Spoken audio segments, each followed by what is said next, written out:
Doctor व्यास, ये जो परिस्थिति हम देख रहे हैं, ये जो ड्राफ्ट आया है, क्या ये ड्राफ्ट क्या कह रहा है? क्या हमारे इस ट्रेड डील के बाद जो दावा सरकार कर रही है और सरकार के लोग कर रहे हैं, वो दावे सही है?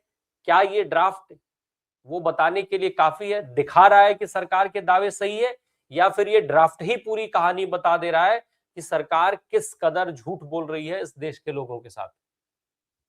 राम प्रकाश जी, सरकार तो जैसे सौगंध खा के बैठी है कि हम और कुछ भी करेंगे मगर सच नहीं बोलेंगे।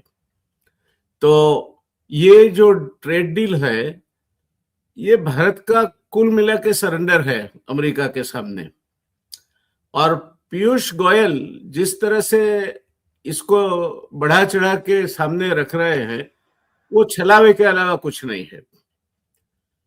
कुछ बिंदु जिसे मैं आपके सामने और हमारे दर्शक मित्रों के सामने रखना चाहूंगा, वो इससे है। देखिए, पहले भी कुछ डेयरी प्रोडक्ट्स तो मिल्क पाउडर जैसे या बटर ऑयल जैसे हमारे वहां इंपोर्ट होते थे, मगर उस पे नॉन टैरिफ बैरियर्स थे कोटा के रिस्ट्रिक्शन के मुताबिक। अब वो नॉन टैरिफ बैरियर तो रहे नहीं। बाकी तो हम अमेरिकन कृषि मंत्री को माने या पीयूष गोयल को माने, अमेरिकन कृषि मंत्री ने अमेरिका के किसानों को और रूरल जो जनता है, रूरल इकोनॉमी के साथ जुड़ी हुई जनता है, उनको अभिनंदन दिया है कि इतनी धाकड़ डील हमने की है कि अब अमेरिका में आपको रूरल एरियाज में और किसानी जो करते हैं उनको बहुत बड़ा फायदा भारत के साथ की डील की वजह से मिलने वाला है। तो अब आप पीयूष गोयल को मानेंगे या अमेरिका की कृषि मंत्री को? दूसरा मुद्दा है कि हम आज तक genetically modified vegetables, genetic modified seeds वगैरह के खिलाफ थे। बहुत बड़ा मुहिम चल रहा है इस देश में कि हमें जेनेटिकली मॉडिफाइड फूड्स नहीं चाहिए।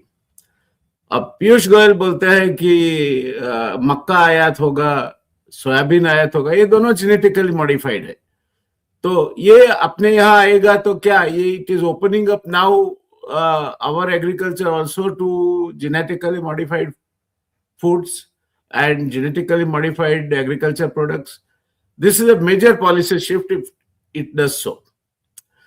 तीसरा मुद्दा है जो पीयूष गोयल फुले नहीं समझते, जिसका वर्णन करते हो कि आप 25% से हमारा टैरिफ घटा के 50% से 18% किया गया है। ये भी बड़ी छल रहा है। ट्रंप जब अपनी दूसरी टर्म के लिए आए 20 जनवरी को, उस समय हमारे पे टैरिफ लगते थे 2 से 5 और कई चीजों में 0% MFN स्टेटस था हमारा।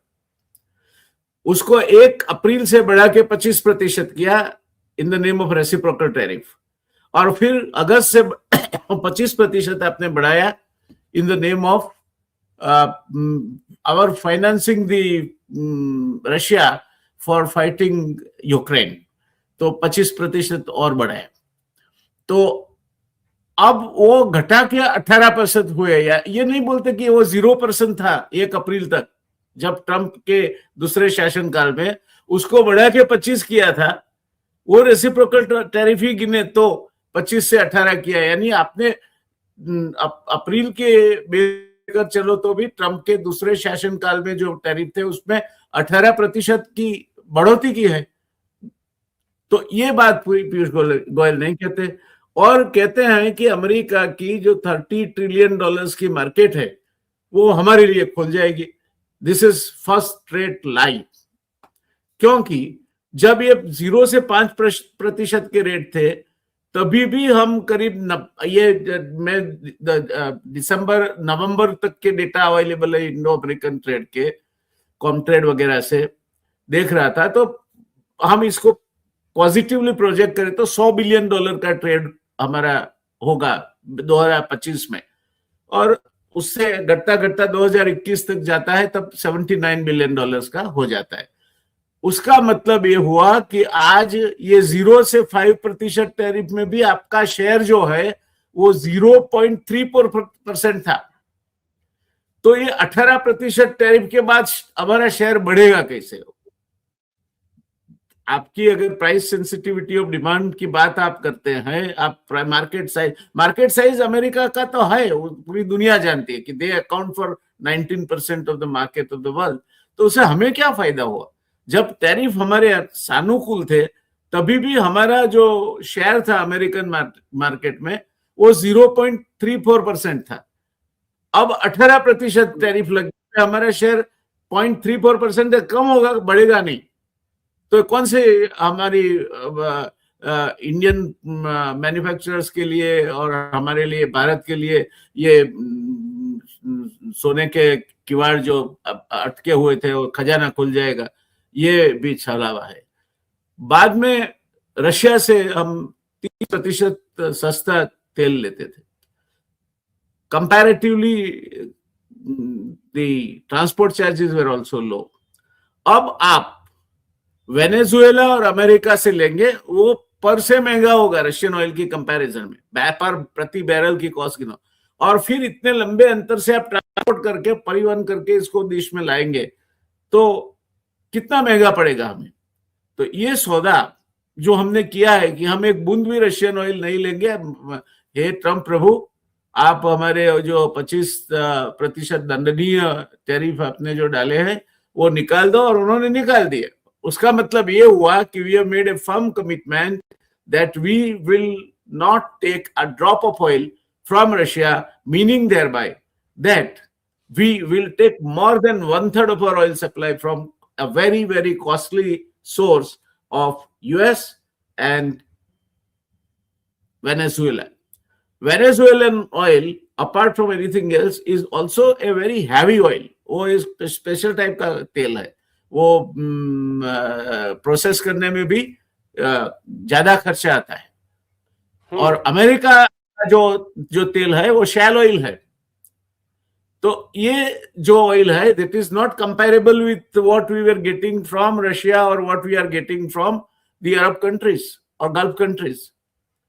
तो ये परिस्थिति में अगर आप इस ट्रेड डील को फेवरेबल कहना चाहें तो एक तो आपका व्यापार 18% टैरिफ से कैसे बढ़ेगा, पीयूष गोयल को समझाना चाहिए। जब हमारा बिना टैरिफ 0 से 5% के लाइटर टैरिफ पे, मोस्ट फेवर्ड नेशन स्टेटस पे, हमारा अमेरिका के साथ का व्यापार 0.34% था, 30 बिलियन का 0.34%। अब वो बढ़े 18% टैरिफ के साथ कैसे बढ़ जाएगा? दूसरी बात है, हमने ये 500 अरब डॉलर का अमेरिका से खरीद करने का वादा किया। क्या खरीदेंगे हम और कब तक खरीदेंगे? वो एक साल में तो हो नहीं सकता, क्योंकि total bilateral trade 150 billion dollar का है अमेरिका और भारत के बीच। अब 500 बिलियन डॉलर का आप खरीदेंगे तो कितने साल में खरीदेंगे? 2 साल, 3 साल, 4 साल, 5 साल? तो क्या 5 साल में भारत अमेरिका का बायलैटरल ट्रेड बढ़ के 500 बिलियन डॉलर हो जाएगा? singularly and heavily tilted towards the imports from America, and India will pay through its nose as far as the foreign exchange is concerned. So ये सब बातों से देखे, ये सुन लीजिए। अब final point, military purchases. America किसी को भी लेटेस्ट टेक्नोलॉजी देता नहीं है। अमेरिका पार्ट्स देता नहीं है, क्रिटिकल टाइम से वो पार्ट होल्ड करके बैठ सकता है। Russia was transferring the technology, Russia was giving the parts, Russia was accepting the payment in rupees. ये सब एडवांटेज थे, उसको भूल जाइए।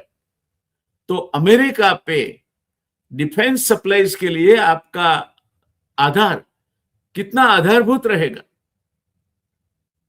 सही वक्त पे वो, अगर आपको जरूरत है, वो आपका हाथ नहीं मरोड़ेगी या नाक नहीं दाबेगी, उसकी क्या खातरी है? America is known for this.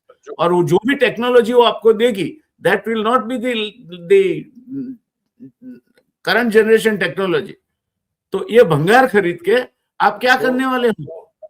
तो किसी भी तरह से आप इस ट्रेड को देखो, ट्रेड डील को देखो, उल्टाओ पुलटाओ सुलटाओ लटकाओ, जो भी करना कर लो। मुझे कहीं भी इसमें कोई ऐसा मुद्दा नहीं दिखता जो जिस तरह से अमेरिका की फेवर में हेवीली टिल्टेड है, वैसे एक कंपार्टमेंट भी भारत की फेवर में हेवीली टिल्टेड हो, ऐसा नहीं दिखता है। तो ये ट्रेड डील तो ऐतिहासिक के बाद पीयूष गोयल साइलेंट वर्ड एक समूह है, वो भूल गए हैं। भारत की एक ऐतिहासिक भूल है ये ट्रेड डील।